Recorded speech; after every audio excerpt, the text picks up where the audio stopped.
As a kid growing up in Thousand Oaks during the early 70s, I developed a lifelong appreciation for the natural splendor of our magnificent oak trees. When I was 11 years old, my Acacia Elementary School classmates helped our teacher, Florence Russell, make a film that you are about to watch entitled Michael and the Mighty Oak. Hi, I'm Mike Newman, and with a little help from my friend here, I had a lot of fun flying through town learning about the care and protection of these gentle giants. From then until today, the city of Thousand Oaks has become a leader in the protection and conservation of oak trees. In fact, most of the trees appearing in this program are still alive and thriving. I hope you enjoy Michael and the Mighty Oak, and please remember to tell everyone you know to help save the oaks. Should you have any questions about the proper care of oak trees or would like additional information regarding the city's preservation efforts, contact the City of Thousand Oaks Planning Department at 805-449-2323. Long ago, there were thousands of oak trees standing here on the countryside. Then came man to disturb nature's balance, and the land he did subdivide. Thousand Oaks, you're a city of oak trees, proud and stately and dignified. Save the oaks is the cry of the people, so our name will be justified.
Michael, you just got over pneumonia. We promised your mother not to let you get overheated. Come down and rest.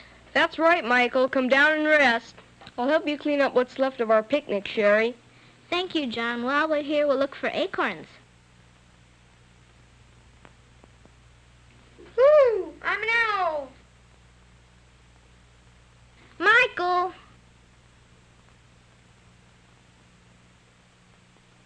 Okay, I'll rest.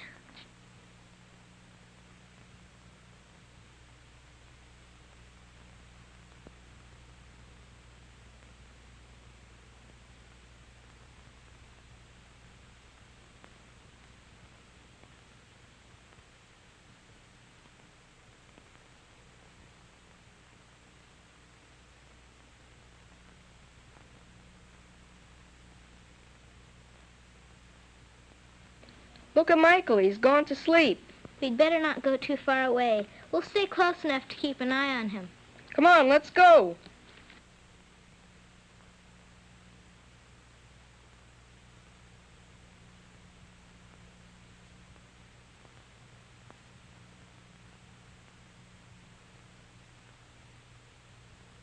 Michael. Michael. Michael. What? Who called me? Where are you?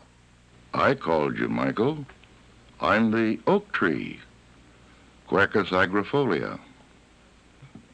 The oak tree? Oak trees can't talk. Not only do I talk, I woke you by dropping leaves on your face. You know, Michael, I've been silent a good many years, but you seem like the kind of little boy that would listen and understand the oak tree's problems. We need your help, Michael. Will you help us? I'll help you. What can I do? First, just listen to me. How old do you think I am, Michael? Well, I'm 10, and I'm sure you're older than I am. Michael, some oak trees live to be over 400 years old. When I was only 10, things looked a lot different around here. There were no roads, noisy cars, motorcycles. The only noises came from the big grizzly bears, mountain lions, and the Indians who lived here. Animals of all sizes came to me to eat my acorns and often lived close by. I was very important to them. When the first men came, they built their homes near me and gathered my acorns and stored them through the winters. You know, my acorns are bitter tasting to man, so he runs water over them to take away the taste. Sometimes the Indians would bury my acorns in the mud near streams. After a few months, they'd dig them up and the bitter taste would be gone. That's how many of my children were born. They would forget where they buried the acorns. They would sprout in the soft mud, nourished by the cool stream. If the Indians were in a hurry for my acorns, they would boil the water and pour it over the nut meat, which they had mashed with rocks. Then they cooked it on their fires. Sometimes they used my dead branches to build their fires. I make a hot fire. In those days, men and animals lived off the land, but never disturbed the land. We trees lived on and on in peace, giving shade and food to all who came. We were king of the hills. Birds and squirrels lived in our branches and helped to plant our acorns. Life was good for us all. We had a long and happy youth. You know, Michael, the squirrel is my special friend. He hides my acorns in the ground so that he'll have food in the winter, but he forgets where he hides some of them. Then the acorns sprout and my children grow. I wish people wouldn't frighten the squirrels away. Excuse me, Mr. Oak Tree. Did you say you were here when the Indians lived here? Michael, little Indian children climbed oak trees just like you do. They pretended to be owls, too. Of course, there were lots of real owls here in those days. One day, a strange band of white men and animals arrived from the south. They stopped to talk to the Indians and gave them beads for some of my acorns. They went off to the north. After that, life began to change. The white men wore much clothing. They brought large animals they called the horse and the cow, and a smaller one they called sheep. The men rode the horses through the fields. The cows ate the sweet grass on the hillside and rested in my shade. Sometimes they also ate my young tender seedlings. The cow is a pleasant, placid companion, but not as enjoyable to me as the wild creatures. Man began to change the appearance of the place. Many of my brothers were cut down for firewood. The white man had a deadly stick that made a very loud noise, which he called a gun. The animals all learned to fear this gun, for many of them died. Little by little, some of the animals went away. The Chumash Indians and the California grizzly bears vanished from the earth. The white man killed off animals they feared: the grizzly, the mountain lion, the bobcat, the fox, and the coyote. This gave the deer and the rabbit great freedom. Their natural enemies were gone. They multiplied in such great numbers that they ate everything in sight, including the last of my young sons growing beside me. And so I stand here alone.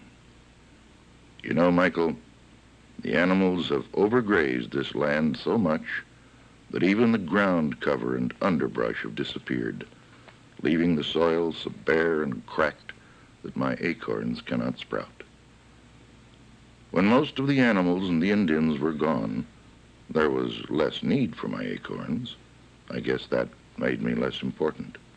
It's sad as you grow older not to feel as needed. Gosh, Mr. Oak Tree, all us kids need you. We love being able to climb around inside you and rest under your branches. Please don't feel sad. Thank you, Michael. But I'm afraid all the oak trees around these parts are feeling pretty sad. We see our old ways and our lives slipping away, some of us before our time. We're just too old and set in our ways to change with the modern times. There are just too many men coming to live here, and they might choke us completely out. When you've been king of the hills for hundreds of years, it's not easy to stand aside and give up your life. Gee, Mr. Oak Tree, how can men take away your life? I don't understand. That's the trouble, Michael. People don't understand. We oak trees are creatures of habit. Anything that lived 400 years would have to be. We're used to certain soil and water conditions, and the least little change sometimes wipes us out. You see, I'm still standing in virgin soil. Things are just about the same way they've been for me all my life, except for that road.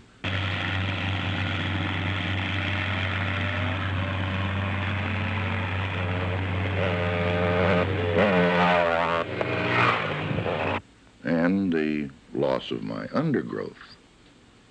Some of my brothers have had men cover their roots with concrete, asphalt, extra soil and grass, and other plants that need lots of water.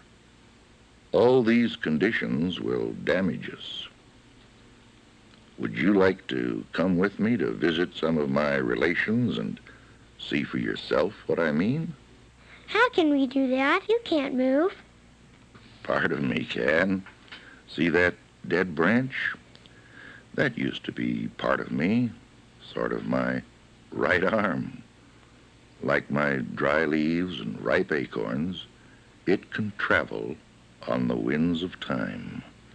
And if you think feather light, with my help, I can carry you along. How? Well, hold it tight with both hands, walk out from under my branches, and I'll whisk you away to visit some oak trees, some of whom are literally not long for this world. Are you ready? Yes, I think so.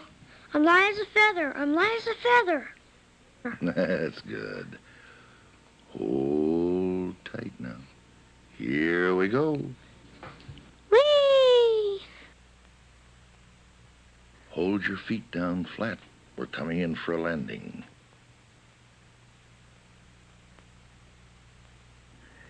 Here we are. Wow, that was fun. Where are we? We're in the presence of my big brother. He's been on this spot for hundreds of years. Recently, people have built this parking lot. See how it goes out all over his roots? What harm does that do? Water can no longer reach the covered portions of the roots. he must be suffering. Gosh, that's very sad.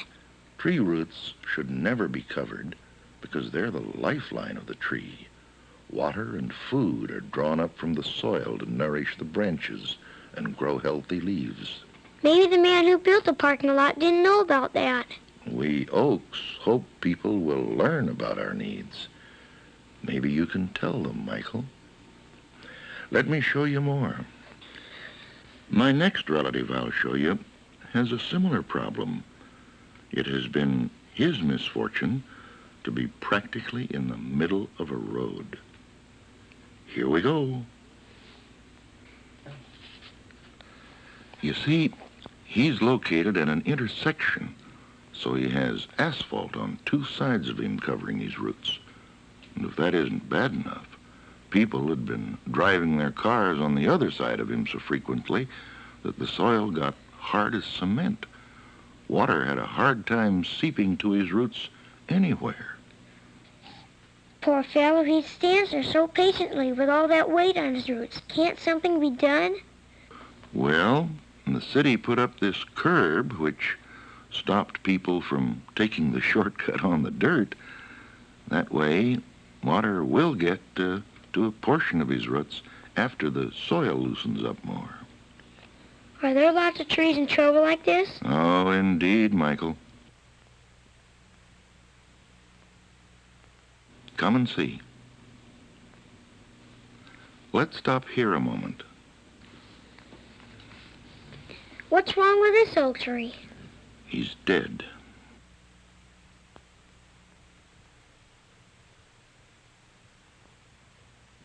Look closely, Michael. Notice that the tree looks a little shorter on one side. He's been partially buried and partially uncovered. His roots were cut when the road was placed here. Men have brought in soil by the truckloads to make the land flat so they could build a house here. But they've partially covered the roots of the oak tree. You see, Michael, tree roots grow a certain depth in the soil. When they suddenly find themselves much deeper or much shallower, the tree suffers. Gosh, that's too bad, but what can people do? They need flat land to build houses. Come with me, Michael. I'll show you an example of what has been done. You can see that this oak was given breathing room. The contour of the land was not changed. He lives in peace. In fact, most oaks grow on sloping soil, so the water from both nature's rain and man's irrigation runs away from the trunk toward the ends of the roots. Water next to the trunk is not good for us oaks. Of course, it's really best for nature not to change the contour of the land. Men should build their dwellings to suit the existing soil levels. Now, the next one you're going to see isn't all bad. Some men are really trying in their own way to keep us alive. Here's my brother. He too is in the middle of a street. His roots are covered with asphalt. But notice that man has attempted to save him by placing a breathing area around him. The gravel keeps the soil porous, and it's a way to raise the soil level without adding dirt around his roots. What's the difference whether you add dirt or gravel? The level is raised. Dirt packs down hard, becomes a part of the existing soil. The gravel has rough edges and can't pack down. There are always spaces for the air and water to penetrate to the old soil level. Oh, I see. The wooden decking lets air in, too. Of course, the tree still has to bear the traffic. The heavy automobiles over his roots can't be comfortable. There are others like him over here in the parking lot. Have a look. Wow. Some people build a box all around the tree where the soil level was. Then when they fill up the rest of the land, they leave the tree area alone. This kind of a box is called a well. Of course, the secret of success is not to let the extra water go into the well and fill it up. Oak trees don't need as much water as some plants and grass. They should never be watered in the summer. Now, let's go around the corner and I'll show you a tree that is being overwatered. All summer long, the flowers and shrubs and grass will have to be watered. And the flowers are planted right at the base of the tree, which is a very bad place to water an oak.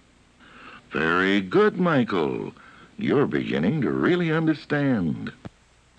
Now, here's another place where there could be too much water. In order to keep the grass green and lush to play golf, that grass will have to be watered all summer long. Oak trees are not supposed to have water, except when natural rain would fall. Oak trees planted in grass must be on a mound or a slope where the water can run off. But they must not receive any water during the summer. Now let me show you some happy trees. Here is a clump of younger trees being well cared for. Notice the way the ground slopes away from the trunks. It's not a completely natural setting, but the trees have plenty of root room. Notice the lovely green leaves, a real sign of healthy trees. Now, over here, you see the oaks in their natural environment. What a beautiful sight. Look, little seedlings growing. This is the way it was for me in my youth. It was this way all over this fine land, before the cows and sheep and too many deer and rabbits ate the seedlings. Gosh, it's like a forest. I could pretend I was an Indian stalking the grizzly bear. Come on, Michael. There's more to see. Okay, where'd we go from here? Michael, I'm going to take you to see a poor, unfortunate brother that may be cut down this year. He's completely hollow inside. When his branches were cut back years ago, men didn't cover the cut ends with tree seal, and disease got in, just the way germs get into an open sore on your skin. The tree literally rotted away inside. Now he's so unhealthy that in a heavy wind he could blow down and might damage property. Yet there's still life in him. See, here's one of his seedlings that has grown up from his acorn. All is not lost, even if he must go.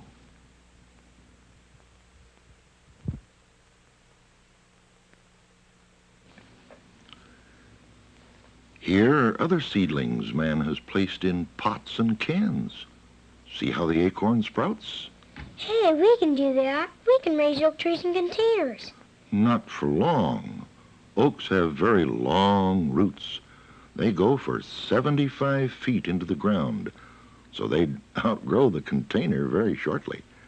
It's a good way to start them, though, if you're careful when you transplant them into the soil. Some people say that because the water table has dropped, seedlings like this, planted out in the hills, won't stand a chance of survival even if they were protected from the nibbling animals. Of course, oak trees have lived a long time. They've seen many a drought. There may be a chance we can survive another one. There may be enough rainfall to keep us alive. We may have to die back some, but we've done it before. Well, Michael, there's another place to take you. Will you make another trip with me? Sure. What I have to show you is a new kind of problem for us oaks, and it affects you as well. Have you noticed the blue sky is a little hazy now and then? Yes, in fact, we've talked about it at school. It's caused from the many automobiles that travel our roads, and from industries that don't trap all their waste. People are trying to get laws passed to protect us from the smog. Yes, Michael, that's right. I'm talking about smog. Look over there. See how near the busy freeway those oaks are? They're absorbing exhaust fumes 24 hours a day. This will shorten their lives considerably. I suppose men had to put this freeway somewhere, but I am sorry the trees are suffering. Well, if you men hurry and pass those laws, the world will be a better place for all of us. Let me show you my favorite place, where the past and the present meet and respect each other. Come. Wow, look at those rocks. What made these holes? Those holes were made by Indians who lived here long ago. They ground their acorns on the rocks, and over many years they wore away the stone. Now the old rocks and trees and the modern yard and home and people live together with room and consideration for the needs and the comforts of all. This is as it should be everywhere. Yeah, I see what you mean. Shall we go back? I have some things to show you about me. Okay. Here we are, Michael. Look me over. What do you see? I guess the thing I notice most are the ants. Why are there always ants over you? Because the heartwood, which is the inner core of me, is dead like it is in all trees. The living portion of us is the bark. And just beneath the bark is where moisture and food is drawn up from the roots. Portions of my bark and smaller limbs are dead too. And the carpenter ants eat this dead wood. It's nature's way of returning the decayed materials quickly back to the soil. Does that mean that soon all of you will be dead? Not necessarily. I could live on for 10, 20, maybe even 100 years more if I get the right amount of rainfall in the fall, winter, and springtime. And if men treat me well. Change is coming ever closer. Look across the street. Let me show you what it's like on weekdays. Observe the oak trees.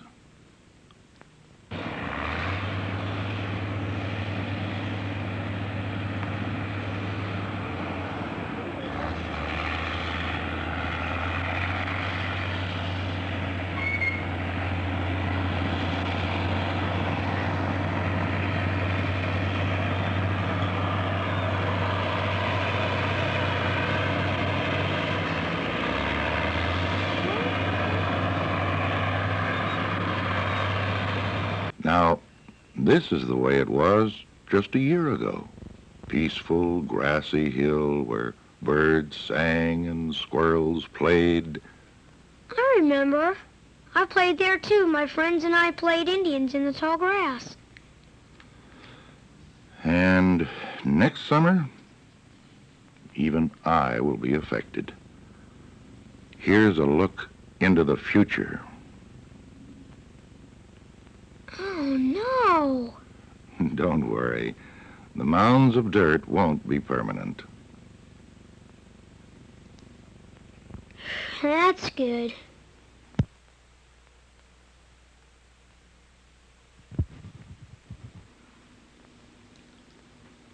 Be careful not to climb too far out on my branches. They're brittle. We could break off. You could fall and get hurt, and I'd be disfigured for the rest of my life. Okay. I'll be careful. I wouldn't want to hurt you. Well, Michael, it's been enjoyable having you with me. You're a good little fellow. Maybe you can do something to help save us oaks. Yeah, I'm sure gonna try. I'll tell everyone I see to help save the oaks.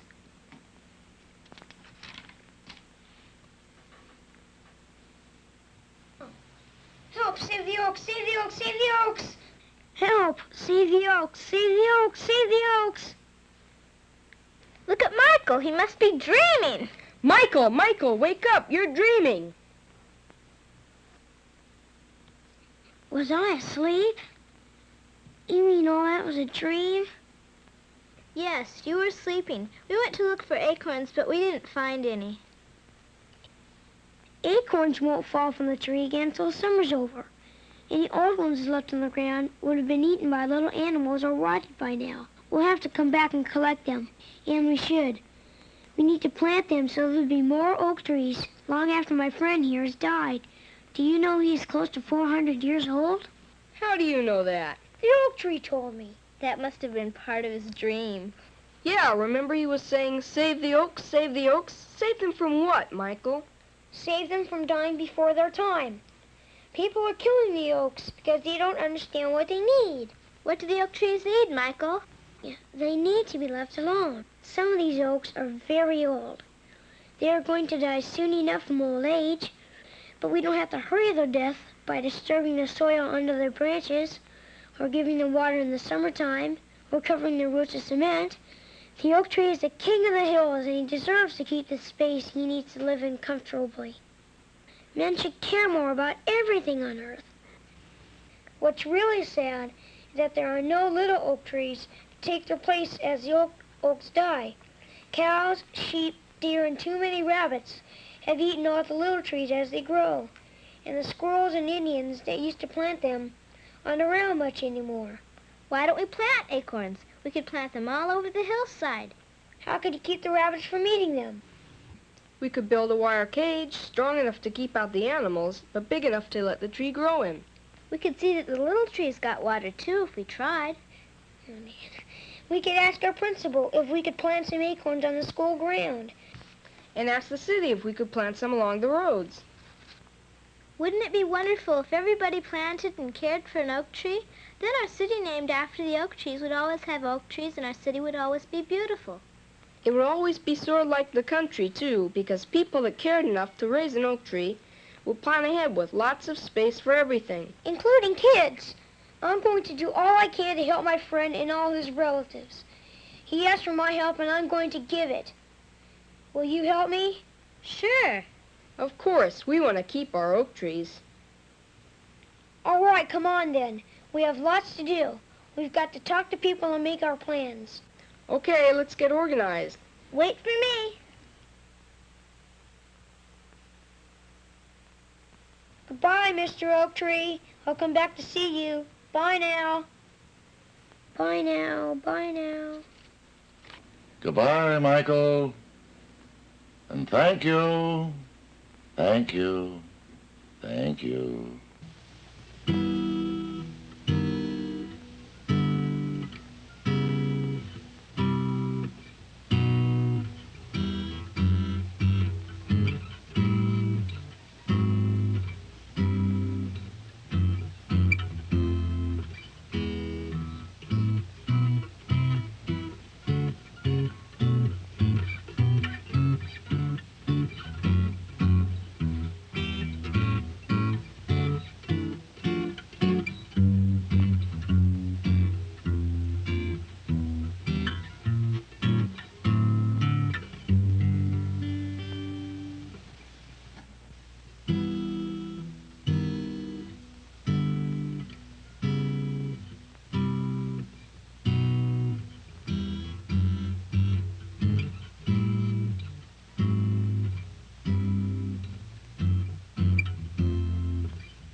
Long ago there were thousands of oak trees standing here on the countryside.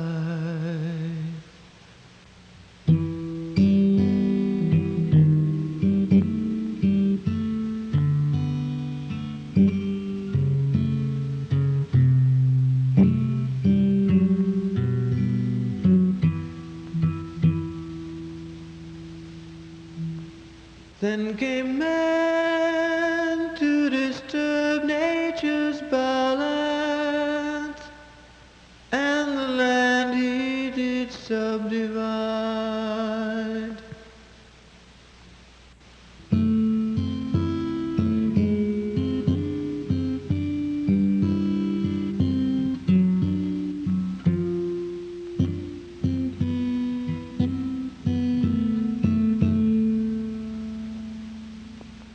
Thousand Oaks, you're a city of oak trees, proud and stately and dignified.